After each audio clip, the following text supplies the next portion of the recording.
हाल चाल आप लोगों के। बहुत बहुत नमस्कार आपका कुंभज क्लासेज के यूट्यूब चैनल पर। देखो, आप सभी को आज गणतंत्र दिवस की हार्दिक शुभकामनाएं। आज अपन लेकर आए हैं आपके लिए very very important NCERT based question, जिनको करने के बाद में आपको कॉन्फिडेंस बढ़ जाएगा और इनसे आपको पेपर जो होगा अपना, उसमें क्वेश्चन भी आपको देखने को मिलेंगे। तो अपन एक एक करके सारे क्वेश्चनों की बात कर लेंगे, कौन कौन सा क्वेश्चन इंपॉर्टेंट है अपने लिए। क्योंकि एसिड बेस जो चैप्टर है अपना, ये वेरी वेरी इंपॉर्टेंट चैप्टर है। हर कॉम्पिटिटिव एग्जाम में आपको दे रखा है, तो ऐसा तो है नहीं ये सरल चैप्टर है, बहुत बहुत इंपॉर्टेंट है। तो फिर से सभी का स्वागत है कुंभज क्लासेस की यूट्यूब चैनल पर।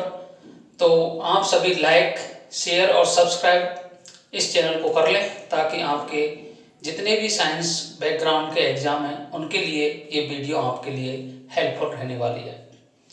इस बार 76वां गणतंत्र दिवस मनाया जा रहा है, जिसकी आप सभी को हार्दिक शुभकामनाएं।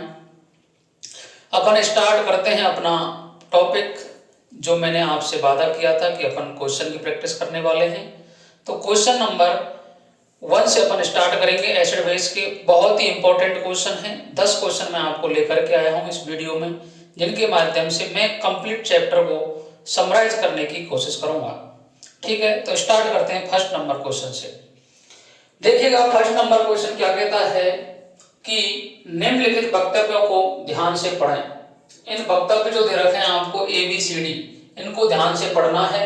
उसके बाद में आपको जो नीचे कोड दे रखा है उसके आधार पर आंसर का क्या करेंगे, चयन करने वाले हैं अपन। इसने जो ए ऑप्शन में दे रखा है कि अम्ल और क्षारक दोनों सभी सूचकों के रंगों को परिवर्तित कर सकते हैं। ये कह रहा है कि यदि अपन अम्ल ले लें और क्षार ले लें, और यदि अपन ने लिटमस पत्र लिया है नीला, तो ये दोनों लिटमस को, जो नीला लिटमस पत्र है उसको अम्ल भी चेंज कर देगा और क्षार भी चेंज कर देगा। तो ये बात गलत है, क्योंकि सूचकों के आधार पर ही अपन डिसाइड करते हैं कि कौन नीले को लाल में करेगा और कौन लाल को नीले में करेगा। दोनों एक साथ एक ही लिटमस को कभी भी चेंज नहीं कर सकते। दूसरा ऑप्शन कह रहा है यदि कोई सूचक अम्ल के साथ रंग परिवर्तित करता है तो वह क्षारक के साथ रंग परिवर्तन नहीं करता।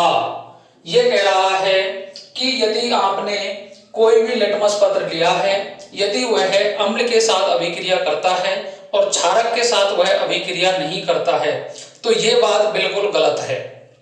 गलत क्यों है?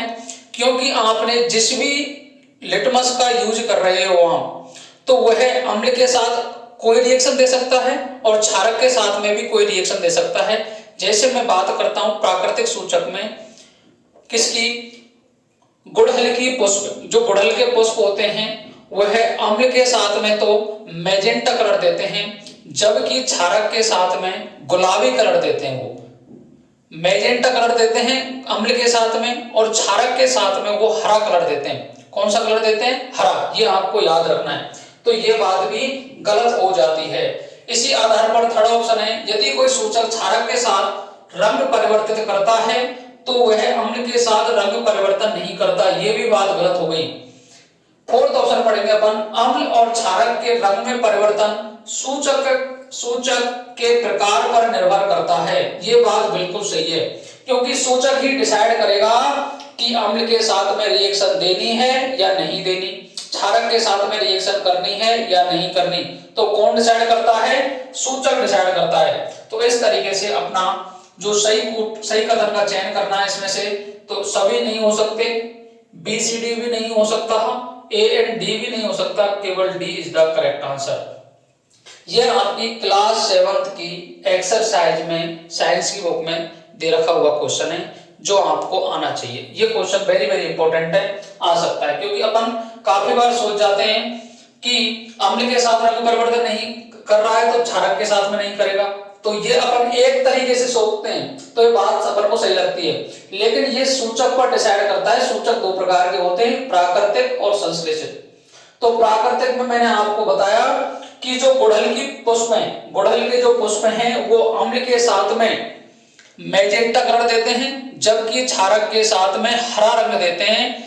तो ये दोनों रिएक्शन करते हैं, गुड़हल के पुष्प ही हैं, तो क्षारक के साथ में भी अभिक्रिया करते हैं और अम्ल के साथ में भी अभिक्रिया करते हैं। सेकंड क्वेश्चन की बात करते हैं अपन। चींटी के डंक को निष्क्रिय करने के लिए किसका उपयोग किया जाता है? अपन को चींटी जब डंक मारती है तो कौन सा अम्ल निकलता है बताओ? फॉर्मिक अम्ल निकलता है या मेथेनोइक अम्ल निकलता है? तो फॉर्मिक अम्ल और मेथेनोइक अम्ल एक ही बात है, HCOOH इसका फॉर्मूला होता है, तीनों एक ही हैं। जब काटती है तो मेथेनोइक अम्ल का स्राव करती है, जिससे हमारे शरीर के अंतर्गत जहां भी काटा है वहां जलन होती है और लाल चकत्ते टाइप में अपने को दिखाई देते हैं। तो उसको निष्क्रिय करने के लिए अपन देखो खाने के सोडे का यूज करते हैं। खाने के सोडे का सूत्र मैंने बताया था NaHCO3, इसे ही बोलते हैं बेकिंग सोडा। तो ए भी सही है, बी भी सही है। इसके बाद में अपन कैलेमाइन का भी यूज करते हैं और जिंक कार्बोनेट का यूज करते हैं, क्योंकि जिंक कार्बोनेट को क्या बोलते हैं अपन? कैलेमाइन बोलते हैं। तो इसलिए इसमें ऑप्शन हो जाएगा ऑल। क्या हो जाएगा जी? ऑल। सभी कथन सत्य हैं क्योंकि चारों का यूज करते हैं। ये दुर्बल क्षारक के रूप में उपयोग में होते हैं। कल अपन ने क्लास में इनकी बात की थी। इसके बाद कह रहा है कि गुड़हल के पुष्प का अम्लीय व क्षारीय विलयन में रंग होता है। तो देखो गहरा गुलाबी और पीला, मैजेंटा और हरा, हरा और मैजेंटा, लाल व पीला। तो देखो याद रखना है आपको, गुड़हल के जो पुष्प होते हैं उनका जो कलर होता है वो अम्ल के साथ में मैजेंटा और क्षार के साथ में हरा होता है। और मैजेंटा को ही अपन बोलते हैं गहरा गुलाबी। मैजेंटा को क्या बोलते हैं? गहरा गुलाबी। ये क्वेश्चन आपको याद रखना है, मेमोरी बेस्ड क्वेश्चन है, यदि आएगा तो हो जाएगा। इसमें कोई भी कॉन्सेप्ट काम नहीं कर रहा है। गहरा गुलाबी बोलूं या मैजेंटा बोलूं एक ही बात है। क्वेश्चन नंबर 4 कह रहा है कि हाइड्रोक्लोरिक अम्ल के तनु विलयन में उपस्थित होगा। यदि आपने HCl का तनु विलयन लिया है तो उसमें क्या क्या उपस्थित होगा? तो देखिएगा,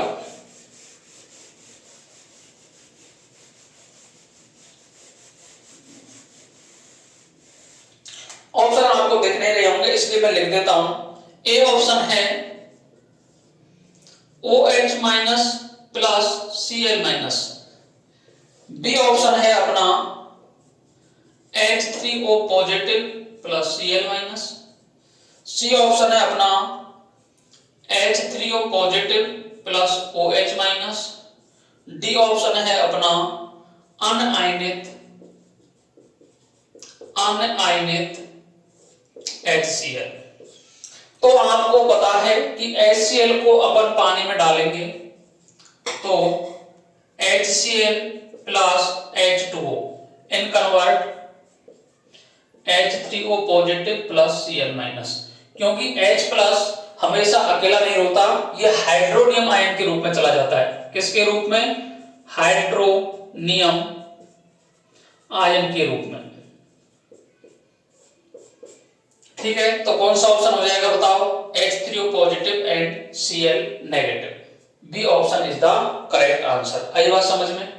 इसके बाद बात करते हैं नेक्स्ट, क्लोर क्षार अभिक्रिया। वेरी वेरी इंपॉर्टेंट कॉन्सेप्ट है जिसको अपन को समझ में आना चाहिए। मैंने बताया था आपको कि सोडियम क्लोराइड के जलीय विलयन में यदि वैद्युत प्रवाहित करते हैं तो सोडियम हाइड्रोक्साइड, क्लोरीन गैस और हाइड्रोजन गैस अपने को प्राप्त होती है। क्लोरीन गैस कहां प्राप्त होती है बताओ?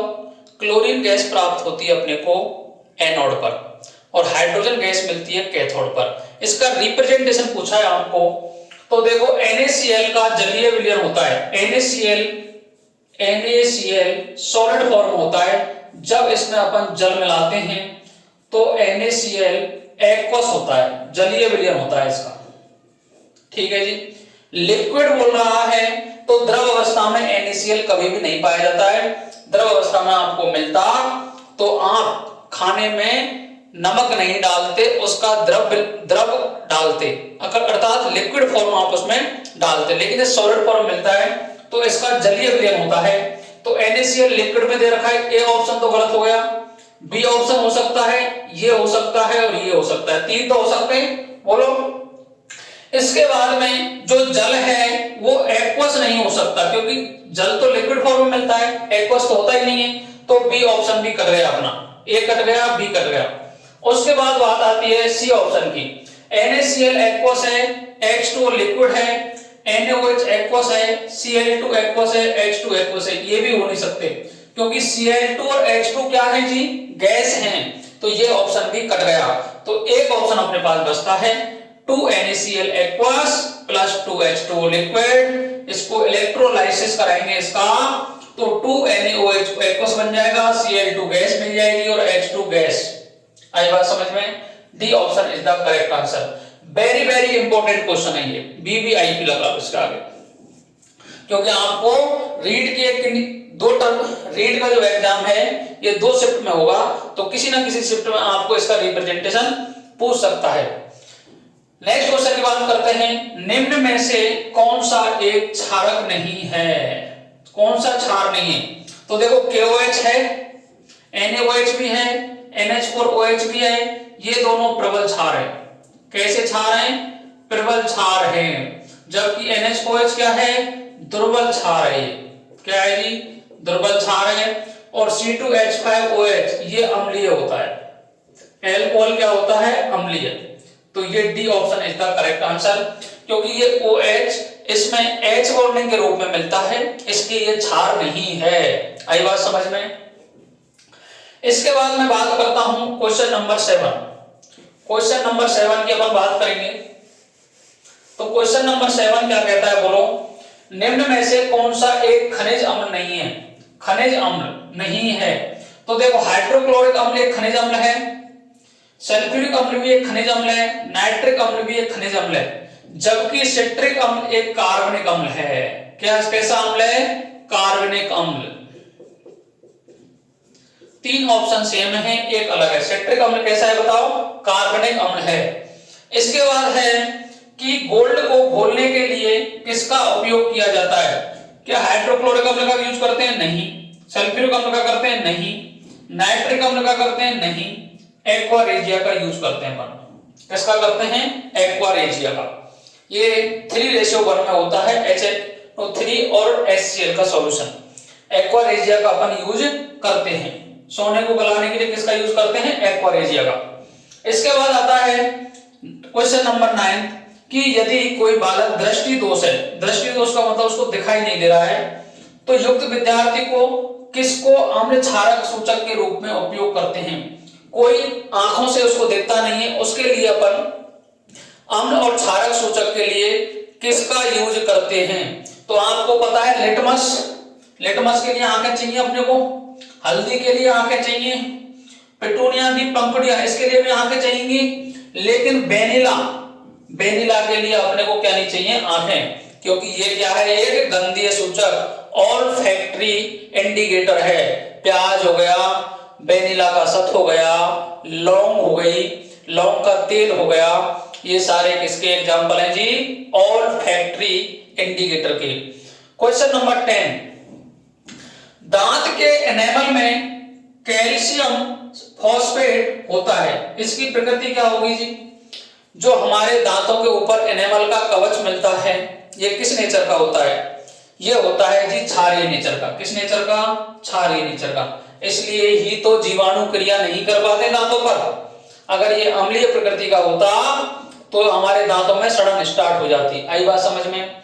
कैसे लगे ये 10 क्वेश्चन? अब अपन एक लास्ट क्वेश्चन आपके लिए बताते हैं, वेरी वेरी इंपॉर्टेंट है, वेरी वेरी।